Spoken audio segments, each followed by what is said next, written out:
Hello everyone. आज हम पढ़ने वाले हैं सागरीय जीव समुदाय के बारे में।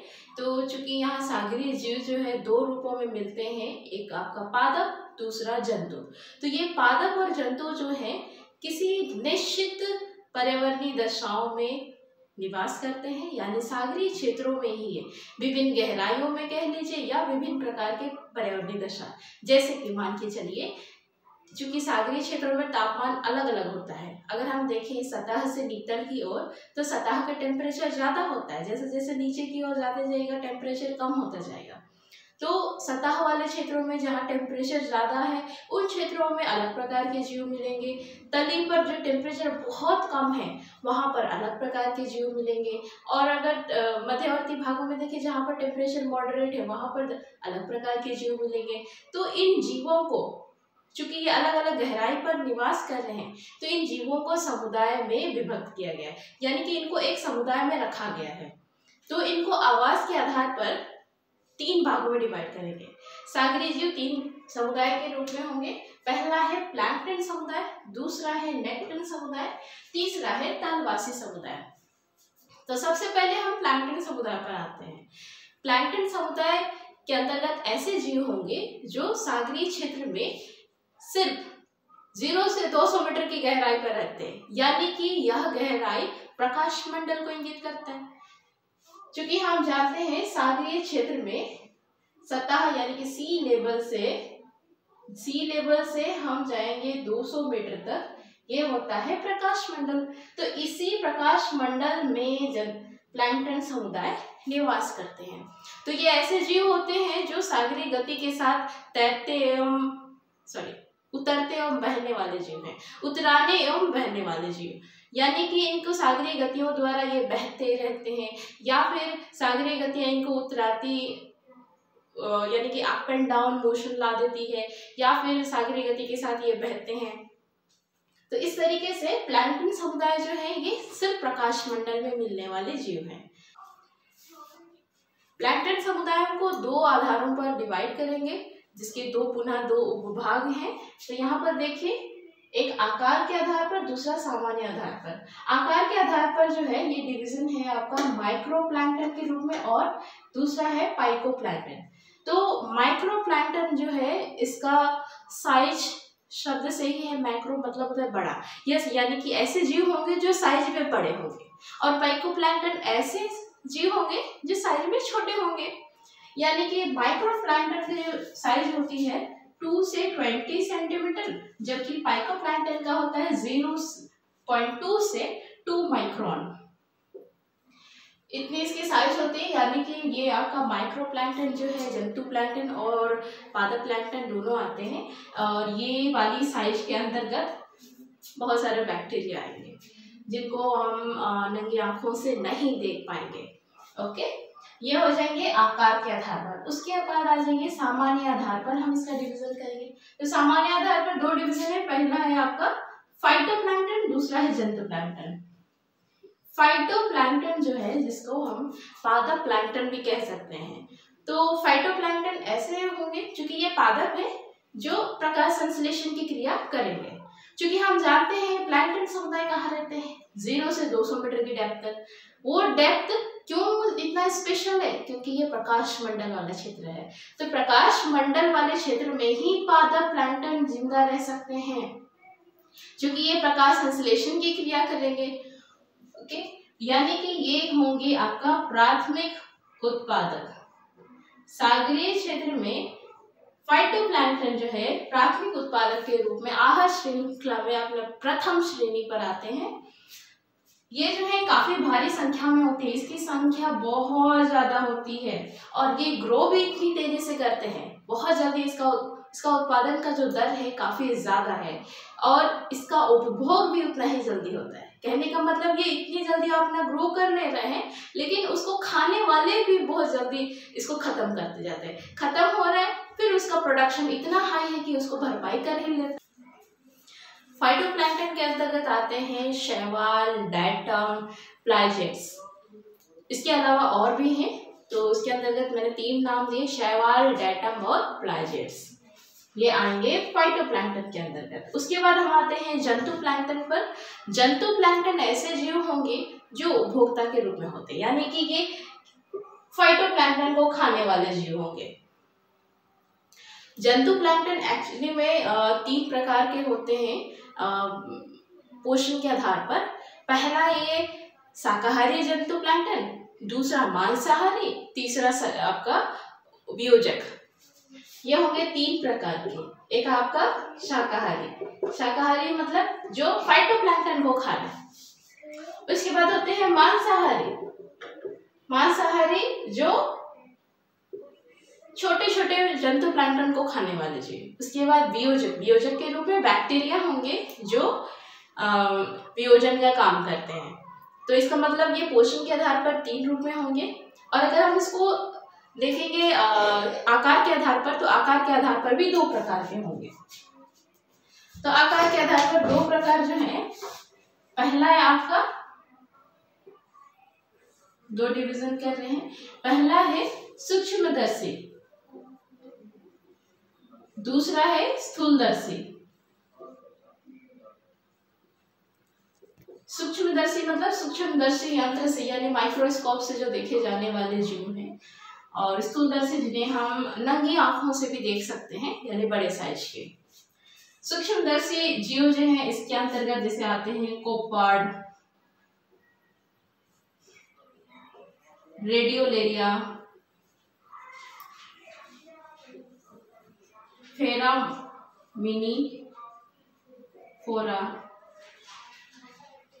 फेरामिनीफोरा, ये सभी आ जाएंगे सूक्ष्मदर्शी में। उसी प्रकार से स्थूलदर्शी जीव जो हैं ये आते हैं स्क्रिल, कोपार्ड, टेनिफेरा एक्सेट्रा। ओके, तो यहाँ पे मैंने क्या कहा, जंतु प्लैंक्टन जो है आकार के आधार पर 2 प्रकार के होंगे, एक सूक्ष्मदर्शी, दूसरा स्थूलदर्शी।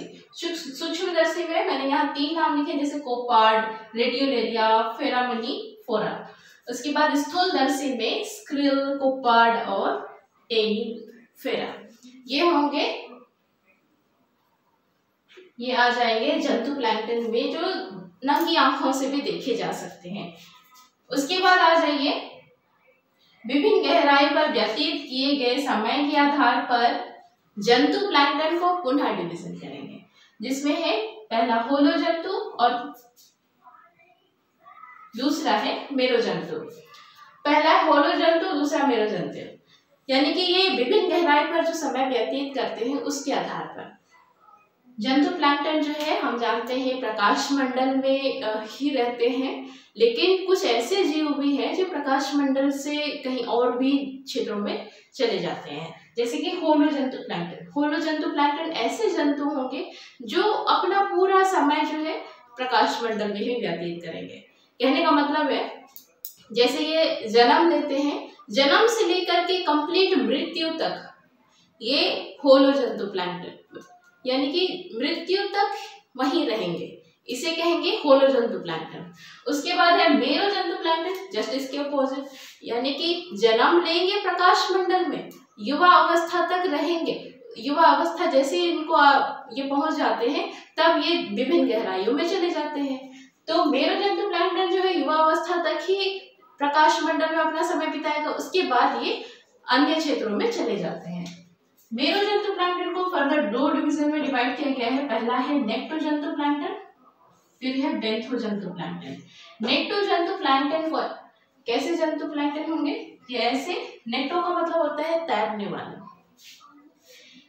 ऐसे मेरो जंतु प्लैंक्टन की विशेषता क्या बताई मैंने कि ये प्रकाश मंडल में जन्म लेते, युवा अवस्था तक रहते, उसके बाद ये चले जाते हैं विभिन्न गहराइयों में। तो नेक्टोजंतु प्लैंक्टन भी इसी की विशेषता को गेन किए होंगे कि आपको युवा अवस्था तक रहेंगे प्रकाश मंडल में, उसके बाद इनमें ये तैरने में सक्षम हो जाते हैं, तैरने में सक्षम होंगे। तो ऐसे जीव जो तैरने में सक्षम हो जाते हैं युवा अवस्था के बाद, इसको कहते हैं नेक्टोजंतु प्लैंक्टन। तो ये विभिन्न गहराइयों में तैर तैर के चले जाएंगे।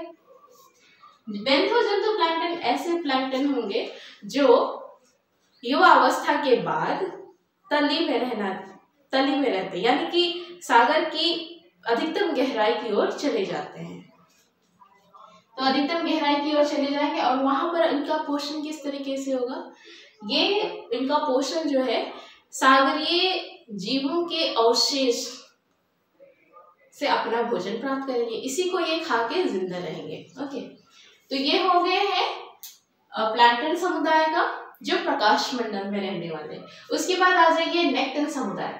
तो नेक्टन समुदाय जो है, सबसे पहले मैंने यही कहा आपको कि नेक्टो का मतलब होता है तैरने वाले। तो नेक्टन समुदाय जो है ये भी सागरीय क्षेत्र में बहने उतरने वाले जीव, स्पेशली तैरने वाले जीव होते हैं। ये होते हैं तैरने वाले जीव जो आकार में भी बड़े होते हैं। बड़े आकार के तैरने वाले जीवों को नेक्टन समुदाय के अंतर्गत रखा गया है और इसमें स्पेशली मछलियां ही आती हैं। मछलियां, अब इन मछलियों को दो भागों में डिवाइड किया गया है गहराई के आधार पर। पहला पैलेजिक, दूसरा तलमज्जी। तो पैलेजिक मछलियां जो है यह सतह की ओर रहती है, यानी कि ये कम गहराई वाले क्षेत्र में रहने वाली मछलियां होती हैं, यानी सतह से आप कुछ गहराई तक चले जाइए तो वहां पर पैलेजिक मछलियां मिलेगी। उसके बाद आता है तलमज्जी मछलियां। तलमज्जी मछलियां जो है ये तली में रहती है, तली में रहने वाली मछलियां। तो पैलेजिक मछलियों के अंतर्गत आता है हेरिंग। हेरिंग ऐसी मछली होती है जो सागरीय सतहों पर रहती है। उसके बाद है तलमज्जी मछलियां। ऐसी मछलियां होंगी जो आपका तली वाले क्षेत्र में रहेंगे, जैसे कि कॉड, हैडक एक्सेट्रा। ये मछलियां रहती हैं तली पर। अब तली में जो मछलियां रहती है ये शिकार करके अपना भोजन ग्रहण कर रहे होते हैं। ये सारी मछलियां एक्चुअली में शिकार कर रहे हैं। तो ये जो मछलियां हैं डेप्थ में रह रही, तो डेप्थ में चूंकि गहराई में अंधेरा होता है, तो अंधकार वाले क्षेत्र में रहने वाली जो मछलियां हैं यह अपने शरीर से लाइट प्रोड्यूस कर रही होती है, जिसकी मदद से शिकार करती है। जिसकी मदद से ये शिकार कर रहे थे, अपने ही शरीर से लाइट निकालते हैं। जैसे हम नेचुरली अपने एरिया पे देखेंगे जुगनू जो है, जुगनू में भी क्या होता है, रात में जिसको हम देखते हैं कभी लाइट ऑन ऑफ समथिंग इस तरीके से होता है। कभी लाइट जलती है, कब फिर बुझ जाती है, जलती है, बुझ जाती है। तो वैसे ही इसमें भी ऐसी मछलियां होंगी जिनकी शरीर से लाइट प्रोड्यूस होता है, लाइट निकलती है और इसी की मदद से शिकार कर लेते हैं। तो ये जो लाइट प्रोड्यूस किया जाता है मछलियों के द्वारा, इसको कहते हैं जीव संदीप्त। जीव संदीप्त इसे कहा जाता है। ओके, उसके बाद है हम यहाँ पे लिखे हैं, देखिए स्तनपायी जीव। नेक्टन समुदाय में कुछ ऐसे जीव भी होते हैं जो स्तनपायी होते हैं, यानी कि जो बच्चे जन्म देते हैं, अंडे ना दे करके बच्चे जन्म देते हैं। तो स्तनपायी जीव जो है ये भी दो प्रकार के होते हैं। पहले में है ऐसे जीव जो कुछ समय के लिए स्थलीय भाग में रहते हैं और कुछ समय के लिए सागरीय भाग में, यानी कि कंप्लीटली ना तो सागर में रहते हैं ना ही कंप्लीटली स्थलीय भाग में रहते हैं। जैसे कि सील आपका स्थलीय भाग में रहेगा और खाना जब इसको चाहिए होता है सागर में चला जाता है, तो ये कुछ समय के लिए सागर में रह रहा है। फिर उसके बाद है कुछ ऐसे जीव जो कंप्लीट अपना जीवन सागरीय क्षेत्र में ही बिताते हैं। ऐसे जीव जो सागरीय क्षेत्र में बिताते हैं, जैसे कि व्हेल मछली। व्हेल के अंतर्गत जैसे डॉल्फिन, सोइंस, ये सब आ जाएंगे। साइंस नहीं, सोइंस जीव। ओके, ये सभी आ जाएंगे जो कंप्लीट अपना जीवन सागरीय क्षेत्रों में बिताते हैं। यहाँ पे व्हेल मछली जो है दो प्रकार की होती है। व्हेल मछली एक आपका दांत वाली, ये व्हेल मछली दो प्रकार की होती है, एक दांत वाली और एक है दंतहीन। व्हेल मछली जो दांत वाली होती है वो बहुत ही खतरनाक भी होती है, इसका साइज भी काफी बड़ा होता है, बड़े साइज वाले होते हैं। उसके बाद जो दंतहीन मछली होती है, दंतहीन मछली में उसके मुंह में दांत नहीं होगा, एक गुद्देदार पर्देनुमा आकृति जैसी होगी और ये जो है सागर में अपना मुंह इस तरीके से खुला रखते हैं और खुले रहेगा इस तरीके से, और इसमें जितनी भी छोटी मछलियां हैं अट्रैक्ट होकर के आती रहेगी और इसको ये अंदर की ओर लेते जाएंगे और पानी को ये बाहर निकाल देते हैं।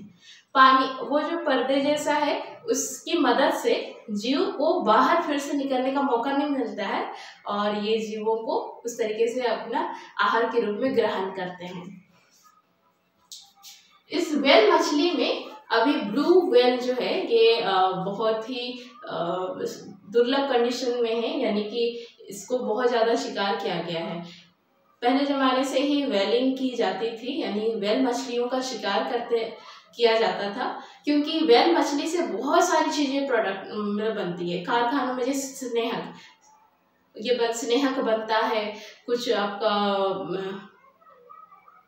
साबुन बनता है और हड्डियों से उर्वरक बनती है। उसका मांस को कुछ पालतू जानवरों को खिलाने के लिए यूज़ किया जाता है, इवन मनुष्य इसको खा रहे होते हैं, तो इसका बहुत ज़्यादा यूज़ किया जाता था, इसीलिए इसका शिकार भी बहुत ही बड़े पैमाने पर हुआ। अब क्या है, ये व्हेल मछली जो है दुर्लभ स्थिति में है, संकट स्थिति में है, तो इनको अभी सेव किया जा रहा है, संरक्षण प्रदान किया जा रहा है। सबसे ज़्यादा जो है नीली व्हेल अभी खतरे की अवस्था में है, दुर्लभ प्रजाति के रूप में है। चलिए, ये हो गया आपका मछलियों के रूप में, मतलब नेक्टर समुदाय। उसके बाद आ जाइए तलवासी समुदाय। तलवासी समुदाय यानी कि शब्द से ही लग रहा है कि तल के वासी हैं। ऐसे समुदाय या सागर के ऐसे जीव जो तल में रहते हैं, तो तल में रहने वाले जीव को तलवासी समुदाय कहा जाता है। इसके अंतर्गत इसको हम दो डिवाइड किए हुए हैं, एक है इपीफ्लोरा एंड इपीफोना, दूसरा है इनफ्लोरा एंड इनफोना। तो इपी और इन दोनों में डिफरेंस क्या है शब्द में, इपी और इन। इपी का मतलब है इपीफ्लोरा एंड इपीफोना ऐसे जीव होंगे जो सागरीय तली के ऊपर होंगे, तली पर रहेंगे, है ना। सपोज करिए ये तली है, तली पर रहेंगे। और इनफ्लोरा का मतलब होता है तली में जो अवसाद है या निक्षेप है उसके अंदर रहेंगे, तो उसके अंदर रहने वाले को इनफ्लोरा एंड इनफोना कहेंगे। उसके बाद है तली पर रहने वाले को इपीफ्लोरा एंड इपीफोना कहा जाएगा। इसमें जो है फ्लोरा एंड फौना दोनों होते हैं, पादप और जंतु दोनों होंगे।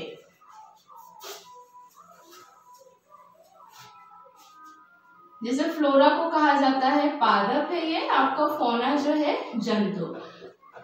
ओके, पादप और जंतु दोनों रहेंगे। तो अब ये लग रहा है कि तलवासी समुदाय के रूप में ये बहुत ज्यादा मतलब डेप्थ में रह रहे हैं, तो पादप कैसे होंगे? तो पादप जो है ये बहुत ज्यादा गहराई पर नहीं रहते हैं। देखिए, तली जो प्रारंभ होती है आपका मग्न तट से स्टार्ट होता है और लास्टली खाई तक।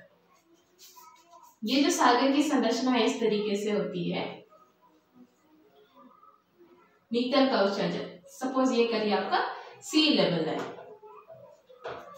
तो यहीं से स्टार्ट होता है तली। ये जो तली है इसकी डेप्थ कम होती है, यानी कि मग्न तट पर जो तली वाला क्षेत्र है इसकी डेप्थ कम होती है। ये लगभग आपका 200 मीटर या उससे कम होता है। 200 मीटर तक तो चूंकि हम जानते हैं सूर्य की किरणें प्रवेश कर पाती है, प्रकाश मंडल वाला क्षेत्र होता है, तो यहाँ पर पादप सरवाइव कर सकते हैं। तो इसीलिए इस क्षेत्र में आपको मिल जाएंगे पादप। यहाँ पर तली वाले क्षेत्र में पादप मिलते हैं, जबकि इधर आप नीचे चले जाइए, नीचे वाले भागों में जहाँ पर प्रकाश नहीं पहुँच पाता, चूंकि ये प्रकाश संश्लेषण क्रिया के बिना रह भी नहीं पाएंगे, तो इसीलिए इन जगहों पर नहीं मिलेगा फ्लोरा। ओके, तो यहाँ पर आपको फौना मिलेगा। तलवासी जीवों में जंतु निवास करेंगे इन क्षेत्रों पर। तो पादप के रूप में तलवासी समुदाय के अंतर्गत पादप के रूप में मिलेंगे सागर मोथा, ये घास का नाम है, ईल घास, टर्टिल घास, ये हैं आपके फ्लोरा, यानी कि तलवासी पादप के रूप में इस प्रकार के घास मिलेंगे। उसके बाद है जीव के रूप में। जीव के रूप में कौन रहेंगे? जीव के रूप में रहेंगे ये ऐसे जीव भी होंगे जो तली पर भी रहेंगे, तली के अंदर भी रह सकते हैं। तो इनका जो पोषण होता है ये सागरीय निक्षेप में जो जीव के अवशेष है यहाँ से अपना भोजन प्राप्त कर रहे होते हैं। तो इसके अंतर्गत आएंगे जैसे घोंगा, झींगा, स्टारफिश, जेलीफिश,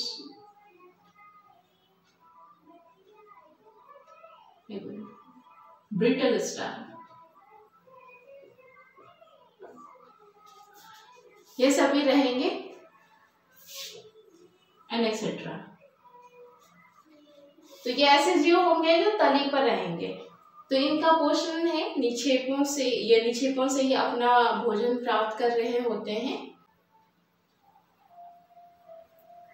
ओके, तो ये रहेंगे आपका ऐसे जीव जो इप्पी वाले होंगे, यानी कि निक्षेपों के अंदर नहीं रहते हैं, निक्षेप के ऊपर ही रहते हैं। ये इप्पी फौना के रूप में होगा। उसके बाद है इनफौना के रूप में कौन होंगे? जो बहुत ही गहराई पर रहते हैं, एकदम कह लीजिए गर्तों में, अवसादों के निक्षेप में रहने वाले जीव होते हैं। तो ये जो जीव होंगे इनका भी खाना जो है निक्षेपों से ही प्राप्त होगा। इसके अंतर्गत आएंगे बैक्टीरिया,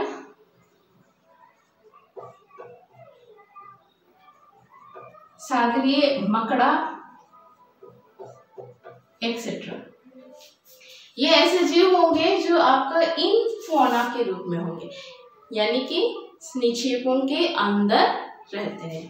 और भी आएंगे ब्रिटल स्टार, ये भी इसके अंतर्गत आ जाएगा। ओके, तो इपीफ्लोरा यानी कि ये आपका क्या है? अवसाद के ऊपर रहते हैं, और ये अवसाद के निक्षेपों यानी निक्षेपों के अंदर रहने वाले जीव हैं। तो आई होप आपको क्लियर हो रहा है। फिर से थोड़ा सा रिवाइज कर देते हैं। पहला में देखिए, सागरीय जीव समुदाय को 3 मेजर भागों में डिवाइड किया गया है आवास के आधार पर। तो पहला है प्लैंकटन समुदाय, दूसरा नेक्टन एंड तीसरा तलवासी। प्लैंकटन समुदाय एक निश्चित पर्टिकुलर एरिया में ही रह रहे हैं, यानी कि 0 से 200 मीटर की डेप्थ तक ही रह रहे हैं, यानी कि वो प्रकाश मंडल में रहते हैं। फिर नेक्टन समुदाय ऐसे समुदाय होंगे जो बड़े आकार के होते हैं और तैरने वाले ही जीव होते हैं, स्पेशली मछलियां होती है। उसके बाद तलवासी समुदाय में जो तली पर रहते हैं, इसमें पादप भी होंगे, जंतु भी होंगे। इसमें मछली है, पादप जंतु इसमें भी होंगे, इसमें सिर्फ मछलियां होती है और इसके अंतर्गत पादप और जंतु दोनों। आई होप टॉपिक आपको क्लियर हो गया है। आज के लिए इतना ही, मिलते हैं नेक्स्ट वीडियो में। अगर आपको वीडियो अच्छा लगा तो जरूर से जरूर लाइक एंड सब्सक्राइब करिएगा। अगर आप कुछ सुझाव देना चाहते हैं तो कमेंट बॉक्स में जरूर लिखिएगा। मेरे वीडियो को देखने के लिए थैंक यू।